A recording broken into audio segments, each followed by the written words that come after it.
கர்த்தருடைய பரிசுத்த நாமம் மகிமைப்படுவதாக. இந்த நாளில் இந்த காலை வேளையிலே கர்த்தர் நம்மை அவருக்கு பலப்படுத்தும்படியாக நமக்கு தருகிற வார்த்தை யோபின் புஸ்தகம் அதனுடைய 42வது அதிகாரம் அதனுடைய 9-10 வசனங்கள். அப்பொழுது தேமானியனான எலிப்பாசும் சூகியனான பில்தாத்தும் நாகமாத்தியனான சோப்பாரும் போய் கர்த்தர் தங்களுக்கு சொன்னபடியே செய்தார்கள். அப்பொழுது கர்த்தர் யோபின் முகத்தை பார்த்தார். யோபு தன் சிநேகிதருக்காக வேண்டுதல் செய்த போது கர்த்தர் அவன் சிறையிருப்பை மாற்றினார். யோபுவுக்கு முன் இருந்த எல்லாவற்றை பார்க்கிலும் 2 தனையாய் கர்த்தர் அவனுக்கு தந்தருளினார். கர்த்தருடைய பரிசுத்த நாமம் மகிமைப்படுவதாக. இந்த வசனங்களை கொண்டுதான் தேவன் தேவஜனங்களாகிய நம்மை இன்று அவருக்குள் பலப்படுத்துகிறார்.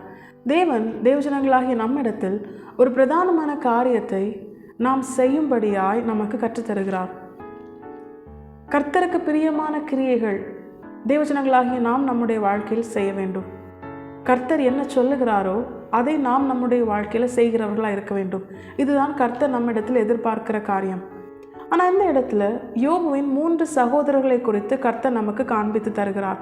அவர்கள் 3 பேரும் கர்த்தர் அவர்களுக்கு கற்பித்தபடியே செய்கிறார்கள். ஆனால் ஆண்டவர் என்ன பண்ணுறாரு, அந்த நேரத்தில் யோபுவின் முகத்தை பார்த்து யோபுவின் சிநேகிதர்கள் செய்த கிரியைகளை அங்கீகரிக்கிறார். அதனால யோபுவின் முகத்தை பார்த்து யோபு செய்த வேண்டுதல்னால அவர்களை அவர்களின் புத்தி ஈனத்திற்கு தக்கதாய் நடத்தாமல் தேவன் அவர்கள் கிரியைகளை அங்கீகரித்து அவர்களை மன்னித்து விடுகிறார். இந்த காரியத்தை தான் இந்த வசனங்கள் நமக்கு காண்பித்து தருகிறது. தேவஜனங்களாகிய நம்மிடத்திலும் தேவன் அநேக காரியங்களை செய்ய சொல்லுகிறார். நாமும் செய்கிறோம். ஆனால் நம்முடைய வாழ்க்கையில் நாம் செய்கிற கர்த்தருக்கு பிரியமான கிரியைகளை தேவன் நம்முடைய முகத்தை பார்த்து அங்கீகரிக்கிறாரா? இல்லை நம்மோடு கூட இருக்கிற மற்றவர்களுடைய ஜெபத்தையும் மற்றவர்களுடைய முகத்தையும் பார்த்து கர்த்தர் நம் கிரியைகளை அங்கீகரிக்கிறாரா? இதுதான் கர்த்தர் இந்த நாளிலும் தேவஜனங்களாகிய நம்மோடு கூட பேசி உணர்த்த விரும்புகிற வார்த்தைகள். நாம் கர்த்தருக்கு பிரியமாய் ஒரு கிரியைகளை நடப்பிக்கும் போது செய்யும்போது கர்த்தர் நமக்கு கற்பித்து தருகிற அந்த வார்த்தைக்கு கீழ்ப்படிந்து செயல்படும் போது அந்த காரியங்கள் கர்த்தரால் அங்கீகரிக்கப்படுகிறது. ஆனால் அந்த காரியத்தை யார் நிமித்தம் கர்த்தர் அங்கீகரிக்கிறார்? யோபுவின் சிநேகிதர்கள் செய்த காரியத்தை யோபுவின் நிமித்தம் யோபுவின் முகத்தை பார்த்து யோபு செய்த வேண்டுதலின் நிமித்தம் கர்த்தர் அங்கீகரிக்கிறார். இப்போ ஆண்டவர் என்ன செய்யலை? யோபுவின் சிநேகிதர்களின் முகத்தை பார்த்து யோபுவின் சிநேகிதர்களின் கிரியைகளை பார்த்து அவர்கள் செய்த வேண்டுதலை பார்த்து அவர்கள் கிரியைகளை அங்கீகரிக்கவில்லை.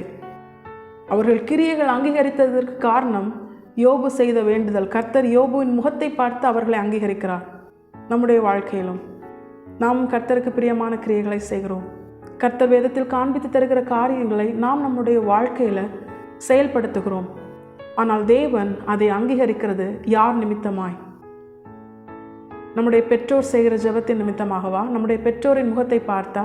இல்லை ஒரு மனுஷனுடைய வாழ்க்கையில் அவன் செய்கிற கிரியைகளை கர்த்தர் அங்கீகரிப்பது அவனுடைய வாழ்க்கை துணையின் ஜெபத்தை பார்த்தா? அவனுடைய வாழ்க்கை துணையின் முகத்தை பார்த்தா? இல்லை ஒரு மனுஷனுக்காக அவனுடைய போதகர்கள் வேண்டுதல் செய்கிறது நிமித்தமாகவா? அவர்கள் முகத்தை பார்த்தா?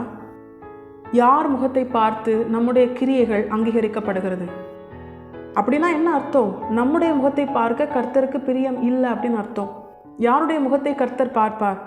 யார் மேல் கர்த்தருடைய பிரியம் இருக்கிறதோ அவர்கள் முகத்தை தான் கர்த்தர் பார்ப்பார். ஏன்னா கர்த்தர் ஒரு மனுஷனுடைய முகத்தை பார்க்கும் பொழுது கர்த்தருடைய முகத்தின் பிரகாசம் அவன் மேல் விழும் பொழுது அவன் ஆசீர்வதிக்கப்படுகிறான்.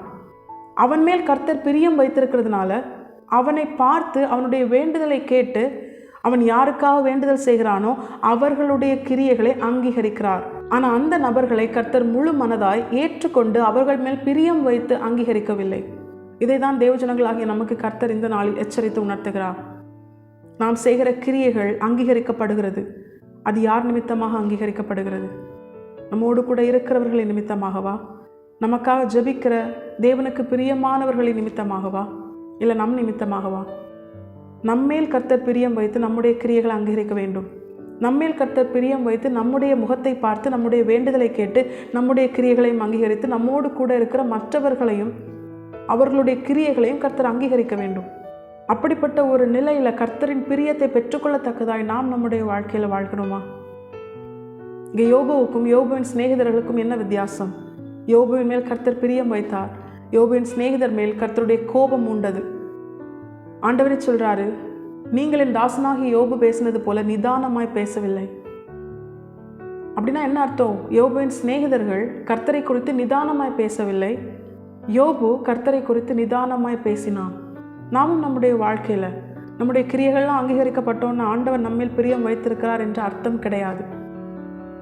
நம்மோடு கூட இருக்கிற நம்முடைய பெற்றோரோ, இல்லை ஒரு மனுஷனுடைய வாழ்க்கை துணை நிமித்தமாகவோ, இல்லை அவனுடைய பிள்ளைகள் நிமித்தமாகவோ, யார் நிமித்தமாகவோ, போதகர்கள் நிமித்தமாகவோ கர்த்தர் என்ன பண்ணலாம்? அவர்கள் முகத்தை பார்த்து, அவர்கள் மேல் வைத்த பிரியத்து நிமித்தம் அவர்கள் முகத்தை பார்த்து அவர்கள் வேண்டுதலை கேட்டு நம்முடைய கிரியைகள் அங்கீகரிக்கலாம். ஆனால் கர்த்தர் சொல்லுகிறார், அந்த அங்கீகரிக்கப்பட்ட அந்த நிலைமை உன்னை நித்தியத்தில் கொண்டு போய் சேர்க்கும்படியான ஒரு தகுதி உள்ளவனாய் மாற்றுகிறதா அப்படின்னு கேட்டால் நிச்சயமா இல்லை. எவன் மேல் கர்த்தருடைய பிரியம் இருக்கிறதோ அவன் தான் நித்தியத்தில் போய் சேரும்படியான தகுதியை உடையவனாய் தன்னுடைய வாழ்க்கையில் மாறுகிறான். யோபுவுக்கும் யோபுவின் சிநேகிதர்களுக்கும் அதுதான் வித்தியாசம். யோபுவை தேவன் பிற்பாடு ஆசீர்வதித்தார். 4வது தலைமுறை மட்டும் பார்த்து சகலத்திலும் சம்பூர்ணம் உடையவனாய் அவனை தேவன் மாற்றினார். இரட்டிப்பான ஆசீர்வாதத்தை தேவன் அவனுக்கு கொடுத்தார். ஆனால் அவனுடைய சிநேகிதர்களை பற்றி பிற்பாடு வேதத்தில் எழுதப்படவில்லை. அதோடு அவங்களுடைய அந்த காரியம் முடிந்து விட்டது. நம்முடைய வாழ்க்கையிலும் நம்மேல் தேவன் பிரியம் வைத்து நம்முடைய கிரியைகளை அங்கீகரிக்க வேண்டும். அதற்கு நாம் யோபுவை போல எந்த சூழ்நிலையாக இருந்தாலும் கர்த்தரை குறித்து நிதானமாய் பேசுகிறவர்களாக இருக்கணும். மற்றவர்களை குற்றப்படுத்தி, யோபுவின் சிநேகிதர்கள் செய்தது போல மற்றவர்களை குற்றப்படுத்தி காரணம் இல்லாமல் ஒரு காரியம் நமக்கு தெரியாமல் இருக்கும் பொழுது அதை குறித்து ரொம்ப எக்ஸ்பிளைன் பண்ணி பேசுகிற அப்படிப்பட்ட பொல்லாத சுபாவங்கள் நம்முடைய வாழ்க்கையில் நமக்கு இருக்கக்கூடாது. இரவும் பகலும் தேவனுடைய பிள்ளைகளை குற்றப்படுத்துகிறவன் பிசாசு என்று வேதம் சொல்லுகிறது. இப்போ தேவஜனங்களாகிய நாம் மற்றவர்களை குற்றப்படுத்துகிற அப்படிப்பட்ட பொல்லாத பிசாசு சுபாவத்தை வெளிப்படுத்தாமல், யோபுவின் சிநேகிதர்களைப் போல நாமும் நம்முடைய வாழ்க்கையில் மற்றவர்களை குற்றப்படுத்தாமல், யோபுவை போல கர்த்தரை நோக்கி பார்த்து, நம்முடைய சூழ்நிலையை பார்த்து, நாம் நம்முடைய வாழ்க்கையில் கர்த்தருக்கு பிரியமாய் நடக்கிறோமா? கர்த்தரின் பிரியத்தை பெற்றுக்கொள்ளத்தக்கதாய் நம்முடைய வாழ்க்கை, குடும்பம் சகலமும் கர்த்தருக்கு கீழ்ப்படிந்து இருக்கிறதா? இப்படிப்பட்ட நல்ல சுபாவங்கள் நமக்குள் எழும்ப வேண்டும் என்றுதான் கர்த்தர் இந்த வசனங்களை கொண்டு தேவஜனங்களாகி நம்மோடு கூட எச்சரித்து உணர்த்துகிறார்.